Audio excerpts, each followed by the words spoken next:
தலைப்புச் செய்திகள்.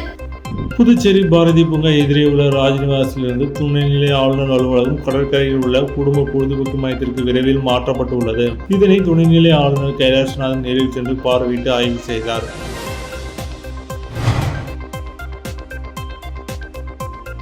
புதுச்சேரியின் பல்வேறு பகுதிகளில் செயின் பறிப்பில் ஈடுபட்ட ஆந்திரா மாநிலத்தைச் சேர்ந்த வாலிபரை கைது செய்த போலீசார் முக்கிய குற்றவாளி தேடி வருகின்றனர். காரைக்கால் கடற்கரை பகுதியில் உள்ள மின் கம்பத்தில் டெஸ்டரை கொண்டு மின்கசிவு ஏற்படுவதை சுட்டிக்காட்டி வெளியாகியுள்ள வீடியோ அதிர்ச்சி ஏற்படுத்தியுள்ளது. புதுச்சேரி பாரதி பூங்கா எதிரே உள்ள ராஜ்நிவாசிலிருந்து துணைநிலை ஆளுநர் அலுவலகம் கடற்கரையில் உள்ள குடும்ப பொழுதுபோக்கு மையத்திற்கு விரைவில் மாற்றப்பட்டுள்ளது. இதனை துணைநிலை ஆளுநர் கைலாஷ்நாதன் நேரில் சென்று பார்வையிட்டு ஆய்வு செய்தார். புதுச்சேரி பாரதி பூங்கா எதிரே உள்ள கவர்னர் மாளிகை பிரெஞ்சு ஆட்சி காலத்தில் கட்டப்பட்ட பழமை வாய்ந்த கட்டிடமாகும். சுமார் 250 ஆண்டுகள் பழமை வாய்ந்த கவர்னர் மாளிகை சேதமடைந்துள்ளது. இதனால் கவர்னர் மாளிகை பழமை மாறாமல் புதுப்பிக்க அரசு முடிவு செய்து இதற்காக கவர்னர் மாளிகை இடமாற்றம் செய்ய இடம் தேர்வு செய்யப்பட்டது. ஆனால் தொடர்ந்து 3 ஆண்டுகளுக்கு மேலாக புதுவைக்கு பொறுப்பு கவர்னர் இருந்ததால் இடமாற்றம் நடைபெறவில்லை. இந்த நிலையில் புதிதாக பொறுப்பேற்ற கவர்னர் கைலாஷ்நாதன் மாளிகையை வேறு இடத்திற்கு மாற்ற அறிவுறுத்தினார். அதையடுத்து கடற்கரை சாலை பழைய சாராய வடி ஆலை இருந்த இடத்தில் கட்டப்பட்ட புதிய பொழுதுபோக்கு மைய கட்டடத்துக்கு மாற்ற முடிவு எடுக்கப்பட்டு பணிகள் நடைபெற்று வருகின்றன. இந்த நிலையில் புதுச்சேரி துணைநிலை ஆளுநர் கைலாஷ்நாதன், தலைமை செயலர் சரத் சௌகான் உள்ளிட்ட அதிகாரிகள் கவர்னர் மாளிகை இடமாற்றம் செய்யப்பட உள்ள குடும்ப பொழுதுபோக்கு மையத்தை பார்வையிட்டு அங்கு நடைபெறுகின்ற பணியை பார்வையிட்டு ஆய்வு செய்தனர். விரைவில் பழமை வாய்ந்த ராஜ்நிவாசிலிருந்து துணைநிலை ஆளுநர் அலுவலகம் கடற்கரையில் உள்ள குடும்ப பொழுதுபோக்கு மையத்திற்கு மாற்றப்பட உள்ளது என்பது குறிப்பிடத்தக்கது.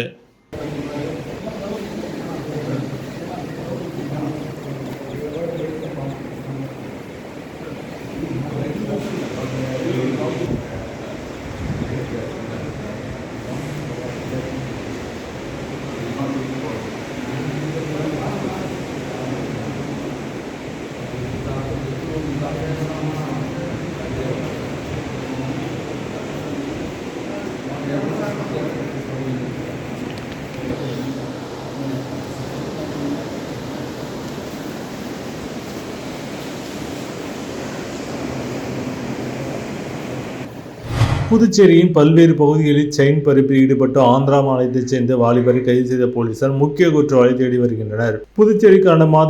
புதுச்சேரியில் கடந்த மாதம் கோரிமேடு, ரெட்டியார்பாளையம், லாஸ்பேட்டை காவல் நிலைய எல்லைக்குட்பட்ட பகுதிகளில் செயின் பறிப்பு சம்பவங்கள் நடந்து பொதுமக்களிடையே அச்சத்தை ஏற்படுத்தியிருந்தன.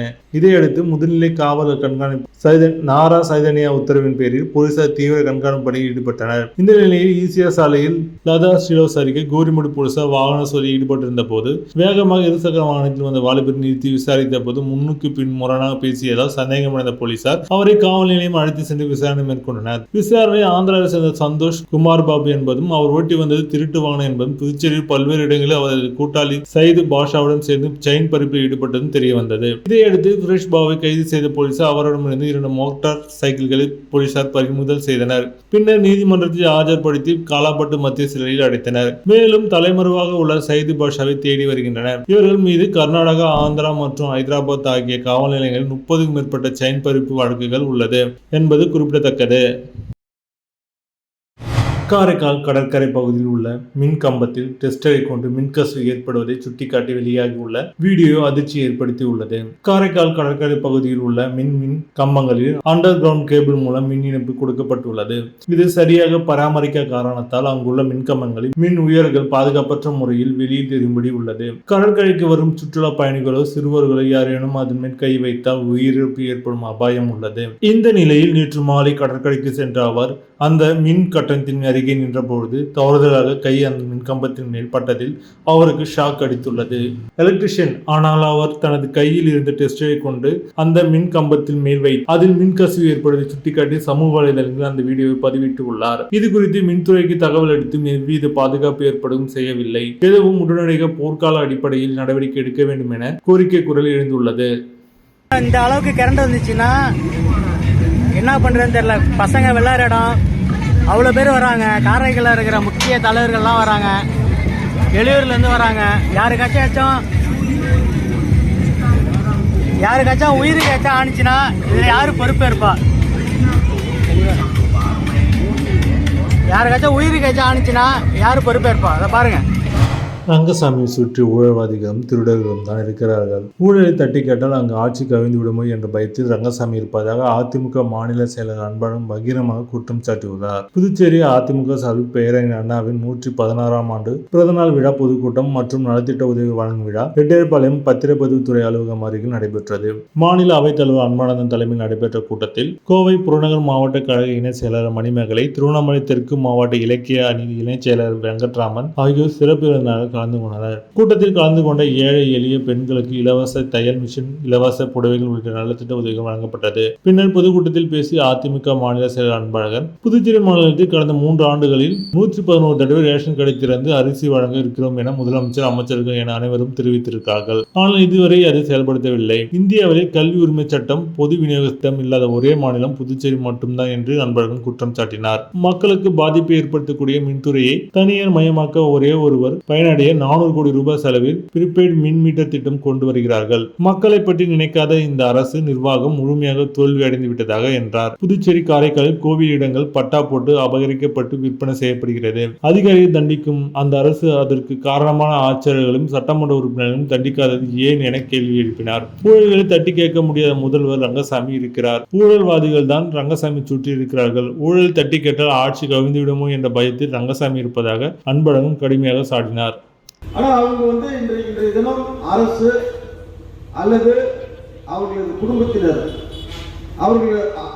அவர்களை பற்றி அந்த நினைவுகள், அந்த பிறந்த நாள், அந்த நினைவு நாள், அவர்கள் நம்முடைய நாட்டுக்கு ஆற்றிய தொண்டுகள் இவற்றை ஆண்டுதோறும் எடுத்து சொல்லும் பொழுதுதான் புதுச்சேரி அரசின் ஓவிய கலைக்கூடத்தில் நடைபெற்ற பாரதியார் பல்கலைக்கூட மாணவர்களின் ஓவிய கண்காட்சியை சபாநாயகர் செல்வம் துவக்கி வைத்து மாணவர்களை பாராட்டினார். புதுவை முத்தமிழ் சங்கம் மற்றும் பண்பாட்டு கலாச்சார உறவுகள் மற்றும் ஆராய்ச்சிக்கான கவுன்சிலுடன் இணைந்து பாரதியார் பல்கலைக்கூட மாணவர்களின் ஓவிய கண்காட்சியை புதுச்சேரி அரசின் காட்சி கூடத்தில் செப்டம்பர் 28 முதல் அக்டோபர் 10 வரை ஏற்பாடு செய்துள்ளது. இதில் 30க்கும் மேற்பட்ட பாரதியார் பல்கலைக்கூட மாணவர்களின் ஓவியங்கள் முதல் முறையாக காட்சிப்படுத்தப்பட்டுள்ளன.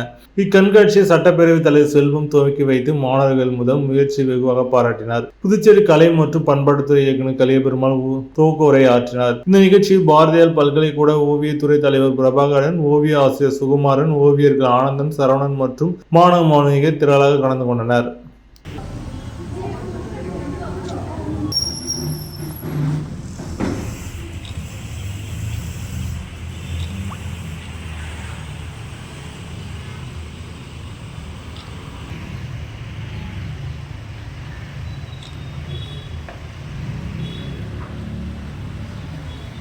காரைக்காலில் போதைப் பொருள் குறித்த விழிப்புணர்வு மாரத்தான் போட்டி வயதின் அடிப்படையில் 4 பிரிவாக நடைபெற்ற மாரத்தான் போட்டியை நீரவி திருப்பட்டணம் திமுக சட்டமன்ற உறுப்பினர் நாக தியாகராஜன் கொடியசைத்து துவக்கி வைத்தார். காரைக்கால் மாவட்ட ஆட்சியர் அலுவலகம் முன்பு போதைப் பொருள் குறித்த விழிப்புணர்வு மாரத்தான் போட்டி BNI சார்பில் நடைபெற்றது.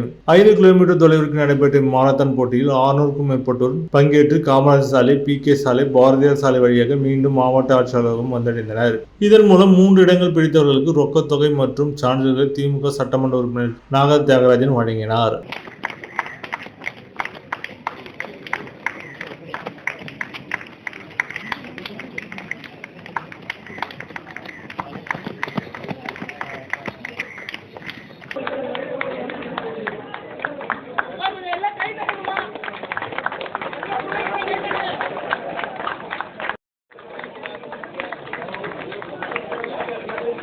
புதுச்சேரி கேரளா சாம்ராஜ்யம் சார்பில் கேரளா பாரம்பரியத்தையும் பண்பாட்டையும் பிரதிபலிக்கும் வகையில் நடைபெற்ற கலை நிகழ்ச்சிகள் துணைநிலை ஆளுநர் கைலாஷ்நாதன் கண்டு ரசித்தார். புதுச்சேரி கேரளா சாம்ராஜ்யம் சார்பில் குடும்ப சௌரிக மேளா 2024 நிகழ்ச்சி கடலூர் சாலையில் உள்ள செயின்ட் ஆண்டர்சன் மகாலில் நடைபெற்றது. துணைநிலை ஆளுநர் கைலாஷ்நாதன் சிறப்பு விருந்தினராக கலந்து கொண்டார். தொடர்ந்து நிகழ்ச்சியில் கேரளா பாரம்பரியத்தையும் பண்பாட்டையும் பிரதிபலிக்கும் வகையில் நடைபெற்ற கலை நிகழ்ச்சிகளை துணைநிலை ஆளுநர் கண்டு ரசித்தார். தொடர்ந்து பல்வேறு நபர்கள் சிறப்பு பரிசுகளையும் வழங்கினர். இதில் புது சமாஜத்தின் தலைவர், செயலாளர், நிர்வாகிகள் மற்றும் புதுச்சேரியில் வாழும் மலையாள சமுதாயத்தின் பலரும் கலந்து கொண்டனர்.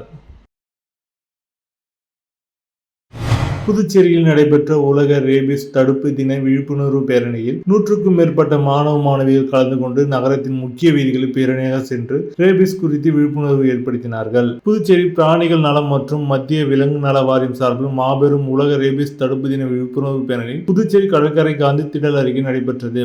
டாக்டர் ராஜலட்சுமி தலைமையில் நடைபெற்ற நிகழ்ச்சியில் சிறப்பு விருந்தினராக கலந்து கொண்ட சபாநாயகர் செல்வம் பேரணியை கொடியசைத்து துவக்கி வைத்தார். இந்த பேரணியில் ஸ்ரீ லட்சுமி நாராயண நர்சிங் கல்லூரி மாணவ மாணவிகள் 100க்கும் மேற்பட்டோர் கலந்து கொண்டு அவர்கள் ரேபிஸ் நோயால் மனிதர்களுக்கு ஏற்படும் தீங்குகள் பற்றி அதனை தடுக்கும் வழிமுறைகள் குறித்தும் விழிப்புணர்வு ஏற்படுத்தும் வகையை பதாகைகள் கையில் ஏந்தியபடி பேரணியாக சென்றனர். பேரணியானது கடற்கரை சாலையில் புறப்பட்டு நகரத்தின் முக்கிய வீதிகள் வழியாக சென்று மீண்டும் கடற்கரையை வந்து அடைந்தது.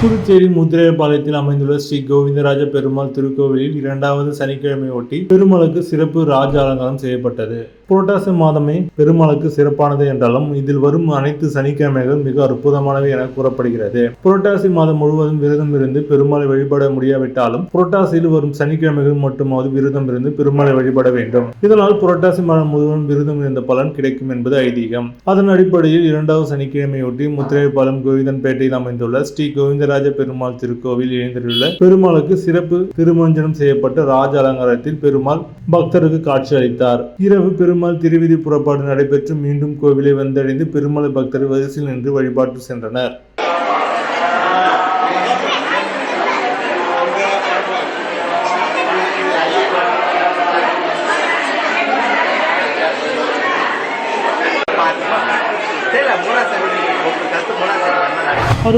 வது தேசிய அளவில் பள்ளிகளுக்கு இடையேயான குராஷ் தற்காப்பு கலை போட்டி தேர்வு இந்திரா காந்தி விளையாட்டு அரங்கில் நடைபெற்றது. 68வது தேசிய அளவில் பள்ளிகளுக்கு இடையேயான குராஷ் தற்காப்பு கலை போட்டி 14, 17 மற்றும் 19 வயது கீழ் உள்ளவர்களுக்கு சத்தீஸ்கர் மாநிலத்தில் நடைபெறுகிறது. இதற்கான தேர்வு நேற்று முன்தினம் இந்திரா காந்தி விளையாட்டு அரங்கில் நடைபெற்றது. இதில் புதுச்சேரி, காரைக்காலைச் சேர்ந்த தனியார் மற்றும் அரசு பள்ளியைச் சேர்ந்த மாணவ மாணவிகள் 150க்கும் மேற்பட்டோர் கலந்து கொண்டு தங்களது திறமையை வெளிப்படுத்தினர். அரசு பள்ளி உடற்கல்வி ஆசிரியர்கள் பாரதிதாசன், கிருஷ்ணமூர்த்தி, ராஜமணி, சிவமதி ஆகியோர் பொறுப்பாளர்கள் கலந்து கொண்டனர். KJP குரேஷ் சங்க பொதுச் செயலர் ராமமூர்த்தி நிகழ்ச்சிக்கான ஏற்பாடு செய்திருந்தார். மூத்த பயிற்சியாளர் இளைநம்பி, முனுசாமி, சிவஞானம், விஸ்வநாதன், குணசேகரன், சரவணன், மகேஸ்வரன், பாலமுரளி, கோகுல், பச்சையப்பன் ஆகியோர் நடுவராக பங்கேற்றனர்.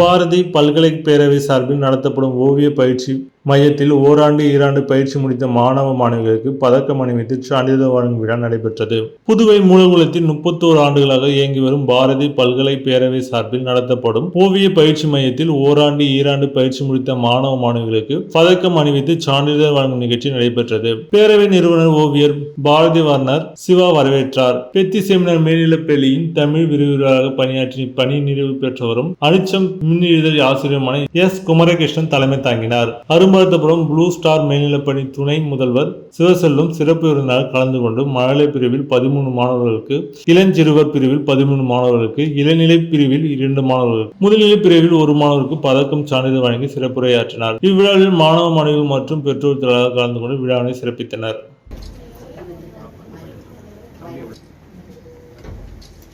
உங்க வீட்ல இருந்து டிவில பார்க்கலாம்.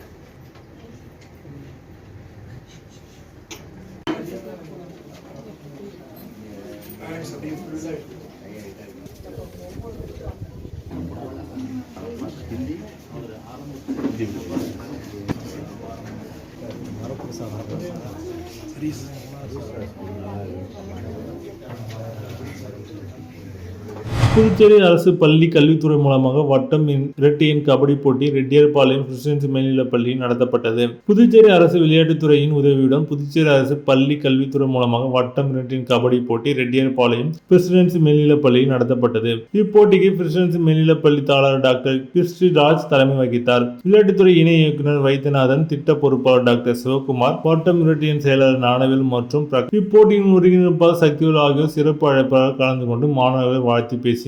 இப்போட்டியில் 3 பிரிவுகளில் 30 பள்ளிகளைச் சேர்ந்த மாணவர்கள் கலந்து கொண்டு சிறப்பாக விளையாடினார்கள். வெற்றி பெற்ற மாணவர்களுக்கு பிரசிடென்சி மேல்நிலைப் பள்ளியின் சார்பாக சுழற்கோப்பை வழங்கி செய்தனர். அருள்மிகு அருணகிரிநாதர் திருப்புகழ் மன்றம் சார்பில் 35ஆம் ஆண்டு விழா புதுச்சேரி தமிழ்ச்சங்கத்தில் நடைபெற்றது. இது ஏராளமான பொதுமக்கள் கலந்து கொண்டு ரசித்தனர். அருள்மிகு அருணகிரிநாதர் திருப்புகழ் மன்றம் சார்பில் 35ஆம் ஆண்டு விழா புதுச்சேரி தமிழ்ச்சங்கத்தில் நடைபெற்றது. விழாவிற்கு விழா கலை மங்கள இசையுடன் தொடங்கியது.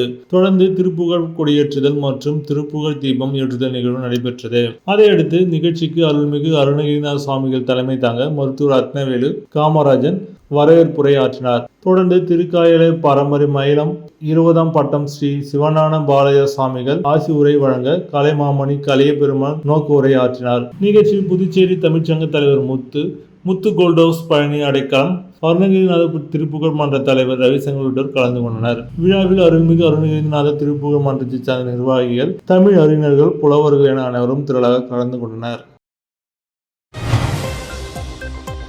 மீண்டும் இன்றைய தலைப்புச் செய்திகள். புதுச்சேரி பாரதி பூங்கா எதிரே உள்ள ராஜ்நிவாசிலிருந்து துணைநிலை ஆளுநர் அலுவலகம் கடற்கரையில் உள்ள குடும்ப பொழுதுபோக்கு மையத்திற்கு விரைவில் மாற்றப்பட்டு உள்ளது. இதனை துணைநிலை ஆளுநர் கைலாஷ்நாதன் நேரில் சென்று பார்வையிட்டு ஆய்வு செய்தார்.